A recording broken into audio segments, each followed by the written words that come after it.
Okay, item 5. Commissioners, item 5 is an update presentation on the Hotel Cecil, which is Historic Cultural Monument number 1140, located at 644 South Main Street. I'll ask the team to come up and introduce themselves and present the item.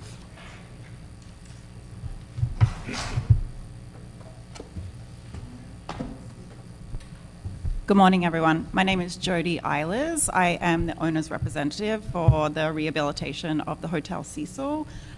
Before I let John dive into our brief presentation, what we discussed with Lambert, what might be helpful for everyone. Everyone knows about the Hotel Cecil, has a vested interest about it, and we've really worked for the last 3.5 years since we took site control very hard to develop this building in what will be soon 299 hotel rooms and 264 very, very deeply affordable units. Currently, it's about 10 years ago, actually, the city determined that it would be a split use, half hotel and half residential. And it was also part of the Wiggins settlement. So we've worked very hard with LA Can and both the CRA to get an agreement on what the building will be going forward. John, I'll let you dive in. Good morning, Commissioners. My name is John Locascio. I'm with Historic Resources Group, and we're the historic preservation consultant on the project. I know you're all familiar with the Hotel Cecil. I will just quickly walk you through a little bit of its history and significance before walking you through the project. It was designed by Loy Lester Smith and was constructed in 1924. It is a 14-story Beaux-Arts style hotel building of reinforced concrete. It originally had, or I suppose currently has, 600 rooms. It was 700. It was 700. It was designated Historic Cultural Monument number 1140 in 2017 as a representative example of early 20th century hotel industry in Los Angeles and as an excellent example of Beaux-Arts style commercial architecture in the city. It was formally determined eligible for listing in the National Register in 2016 through Part 1 tax certification. By virtue of that determination, it is also listed in the California Register of Historical Resources. It consists of a 13-story E-shaped tower on a rectangular base, simple massing, flat roof, a balanced, though not quite symmetrical facade, the classic Beaux-Arts articulation of base, shaft, and capital, terracotta decorative features, including central balconies and coins. It's faced in brick with an overhanging modillion cornice of cast metal. 7-story blade signs, which are original, metal fire escapes, a 2-story entrance loggia, and expressed board form concrete construction on its secondary facades. The interior features a 2-story lobby with a T-shaped plan, scalloped niches, semicircular arches and polygonal columns, a painted concrete ceiling, an encircling mezzanine with a terracotta balustrade, skylights, open stairwells. The upper floors have double-loaded corridors and float-finished plaster walls on the concrete structure. Some additional photos of the lobby.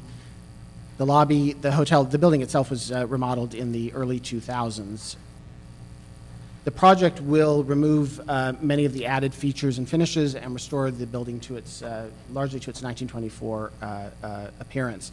The project will convert the hotel to 264 very affordable housing units and 299 hotel rooms. The non-historic storefronts will be removed, and added decorative features and the signage and marquee will also be removed. The exterior materials will be cleaned and repaired. The blade signs will be restored to function. New storefronts will be installed that match the historic storefronts as seen in historic photos.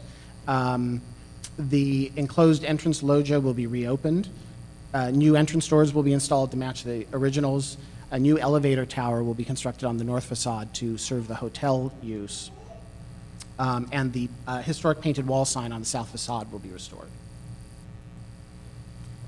The interior will be, the lobby interior will be retained. The marble flooring and finishes will be removed and replaced with terrazzo to match the original. New stained glass lay lights will be installed under the skylights to match the historic lay lights as seen in photographs. On the upper floors, the hollow clay tile partitions will be removed, and the corridors and rooms will be reconstructed on their original footprint. As noted, there will be two uses. The second through seventh floors and part of the eighth will be the affordable housing, and then the remainder of the eighth floor through the 14th floor will be hotel rooms. The roof will be activated as an amenities deck for the hotel. It will also include a seismic upgrade and new systems. There is a section showing the stacked organization with the lobby on the ground floor, the affordable housing above, and then the hotel uses on the very top of the hotel. A rendering of the restored lobby with the terrazzo flooring and wainscot. These are the existing storefronts, and those ionic columns were added in the early 2000s remodel. There is no historic fabric left there. This is a photo of the original storefronts, and then an elevation showing the restored storefronts. The windows have all been replaced with aluminum sliders. Those will now be replaced with new aluminum windows, but double hung divided light windows to match the originals. There is the wall sign. The existing wall sign is actually several stories higher than the historic wall sign, so it will be repainted at its original location.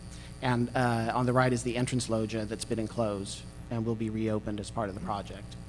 Typical residential floor showing the double-loaded corridors, and at the top, the added elevator tower and the two light wells that go through the middle of the building, and typical hotel floor. Again, the original configuration of the corridors and rooms will be retained. The roof as it exists today, and a floor plan showing the new amenities, including a swimming pool, bar, and service kitchen.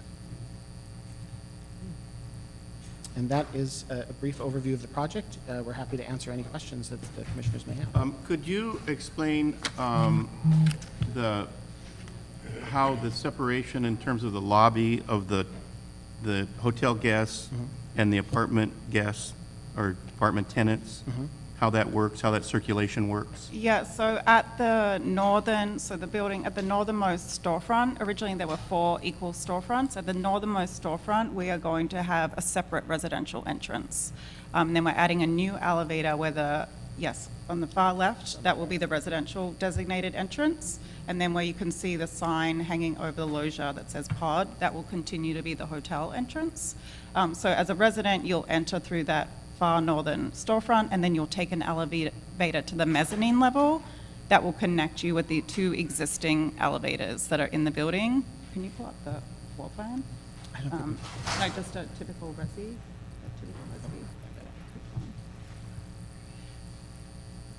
It's a little hard to see here, but you'll come up and then you'll make your way along the spine of the building at the northern front, and there's 2 existing elevators there that we're doing a total refurb of that will be sole use for residential tenants.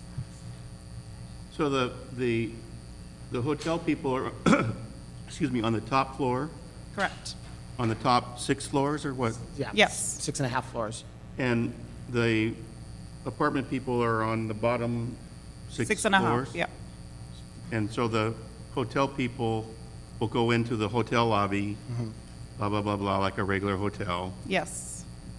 take express elevators Starting at 8. through those 6 floors, Correct. go into the rooms at the upper floors. The apartment people will go in a door off of a storefront Yes.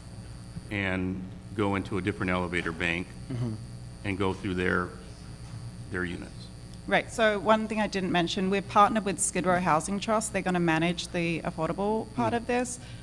So it was very important to both us and them to create really 2 buildings within one, so the residential people could function and they have their own amenity spaces. We've carved out rooms to do that.